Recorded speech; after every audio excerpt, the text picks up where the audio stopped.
Yes, those were the days, weren't they? A simple time when we could just kick back, relax, and not have a care in the world. Yes, for me, the 90s were a wonderful time.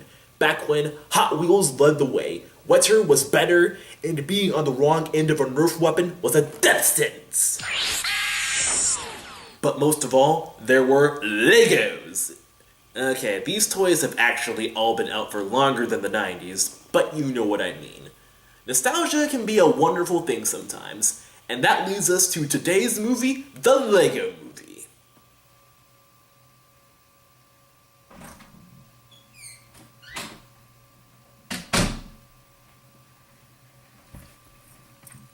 Welcome to Short and to the Point, where I review movies in 5 minutes or less, or your money back.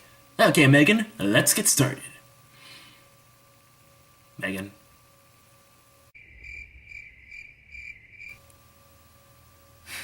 Yeah, I forgot she called in sick today. I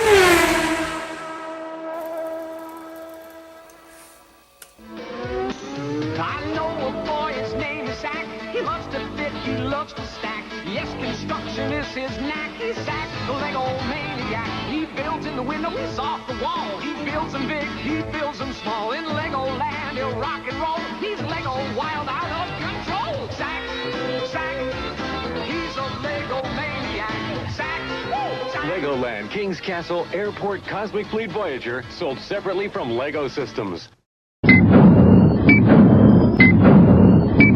The Lego Movie tells the tale of your typical Lego named Emmett, who was living a by-the-numbers existence because he lived said life by following the instruction manual. Ugh, the instruction manual. However, Emmett is so full of life thanks to Chris Pratt's enthusiastic voice work that he doesn't seem to mind his mundane existence. This all changes when he meets the enigmatic Lego named Wildstyle. Voiced by the likable Elizabeth, may the odds be ever in your favor Banks, and it's like his eyes are being opened for the first time as he's introduced to a brand new world. Literally, it turns out that they live in the Lego equivalent of Kingdom Hearts. Their world is under the threat of the evil Lord Business and his forces of darkness, who wields the super weapon known as the Kragle, which can only be stopped by the legendary Piece of Resistance. Oh.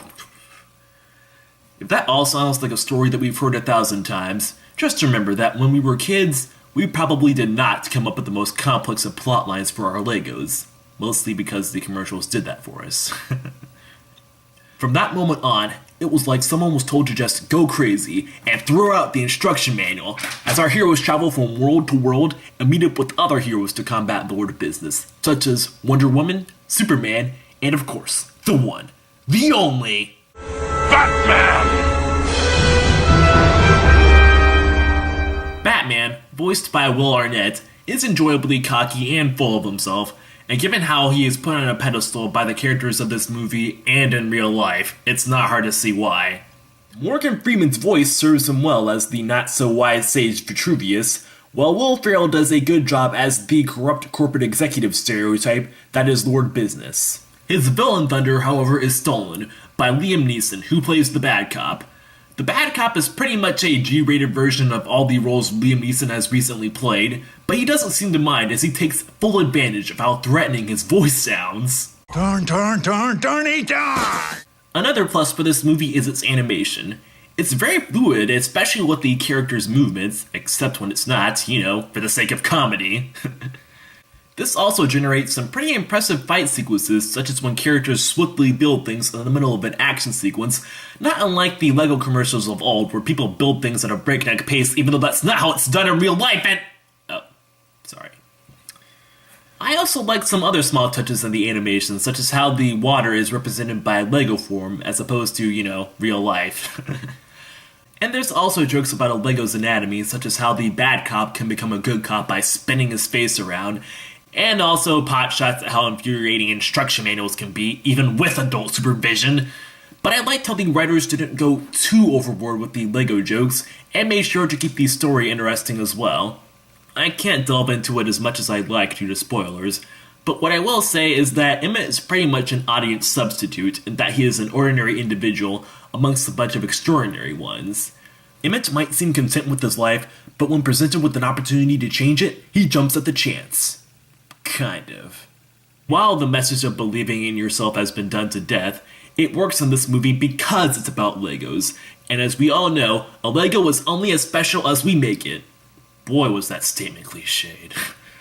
This makes for some pretty heavy moments in the movie, though it also starts to lose subtlety as the movie starts approaching the end, and that kind of messes with the pacing of the climax, and it might even briefly take you out of the movie.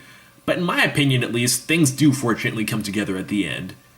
While the gimmick of appealing to our childhood nostalgia is as shameless as they come, it definitely does work in this movie. It's got a good script, fun characters, nice animation, and I give it 9 licensed characters out of a possible 10, and I do recommend it for a theatrical viewing. This has been short and to the point, and I review movies in 5 minutes or less, or your money back. Now, if you'll excuse me, I have a toy train set to go deal with, so I will see you all later. Bye. His name is Jack, he's new in town, and lunchtime is when he gets down. But he can't stop the compass. Let's go to work. He's a Lego maniac. No one seems to have the knack of Lego motion like that Jack. But they can't help it, they jump in, they're Lego crazy, just like him. Jack, he's a Lego maniac. Jack, he's a Lego. Lego Town and Space Sets, each sold separately from Lego Systems. Batteries not included.